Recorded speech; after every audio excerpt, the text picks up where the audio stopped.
Ciertamente, la creación de la Comisión Nacional, primero de Derechos Humanos y después, por alguna ocurrencia, de los derechos humanos, es la historia de la protección no jurisdiccional de los derechos humanos con una muerte anunciada.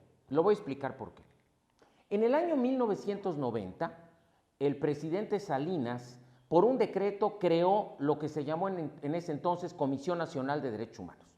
La Comisión Nacional de Derechos Humanos surge como una extensión de la Secretaría de Gobernación, un órgano desconcentrado, ocupado de algo que era para México extraordinariamente novedoso: la protección no jurisdiccional de derechos humanos. Dicho de manera aún más sencilla, la protección de derechos humanos a través de la técnica ombudsman. El ombudsman surge en los países escandinavos, Suecia, Suiza, Finlandia, quienes generan una protección de violación a derechos humanos cometidas por autoridades administrativas, buscando fundamentalmente agilidad en la acción, resolver el problema en tiempo real, como se diría hoy, evitando formalismos, burocratismo y basados sustancialmente en la autoritas moral de este personaje. Posteriormente, la Comisión Nacional de los Derechos Humanos es elevada a nivel constitucional y en el artículo 102, apartado B, se instaura como protección no jurisdiccional a nivel sistema, porque los estados, las entidades federativas, tienen la obligación de crear su propio órgano no jurisdiccional de protección a derechos humanos. Por ello, entre los años 90 y 2000 hay una especie de ombudsmanía en México, donde todo eran estudios sobre protección no jurisdiccional, técnica ombudsman, y es una especie, por lo menos así es concebido por los abogados, como un mal remedio a las deficiencias, formalismo e ineficacia del juicio de amparo. Por lo menos así se visualizaba. En realidad, la razón de ser de la tergiversación y de la incomprensión de la técnica ombudsman radica en una cultura gestada en 1917 con la Constitución que aún no rige sobre garantías individuales y no derechos humanos. Si bien la reforma del 2011 corrige sustancialmente este problema y nos inserta de manera definitiva en el ámbito de los derechos humanos, es muy importante subrayar que en la mentalidad de los juristas mexicanos no entendemos una forma de protección alterna. Y la prueba que voy a enunciar es la mejor. Infinidad de juristas, incluso famosos, decían que la Comisión Nacional de Derechos Humanos, para ser eficaz, requería que sus decisiones fueran vinculatorias, equiparándolas con las sentencias de un juez. Craso error.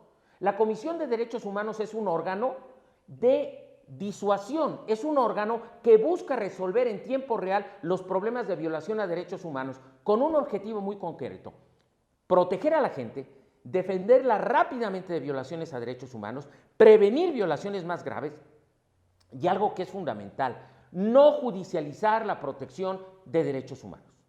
Desafortunadamente, las comisiones de derechos humanos se fueron convirtiendo en órganos cada vez más lentos, cada vez más grandes, obesos y burocratizados. Los personajes nombrados al frente, salvo honrosas excepciones, no eran propiamente aquellos a quienes se podría decir que estaban dotados de autoridad moral, de autoritas moral. No es así. Por supuesto que el último cambio en la Comisión Nacional, pues, es el ejemplo de este proceso de degradación que viene a dar al traste con una institución que, bien que mal, con esfuerzos de gente muy valiosa que estuvo en ese organismo y que lo sigue estando, termina por acabar en manos de un activista de derechos humanos que no conoce del tema. Por supuesto que el último cambio en la Comisión de Derechos Humanos es una especie de clavo final en el ataúd. No quiero exagerar. Al frente de la Comisión de los Derechos Humanos de la Comisión Nacional debe estar un jurista, un especialista en derechos humanos.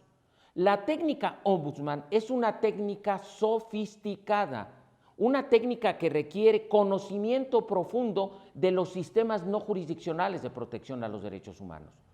Incluso yo diría, no basta ser un jurista en general o no basta ser un activista en materia de derechos humanos para estar al frente de una institución extraordinariamente sofisticada y compleja.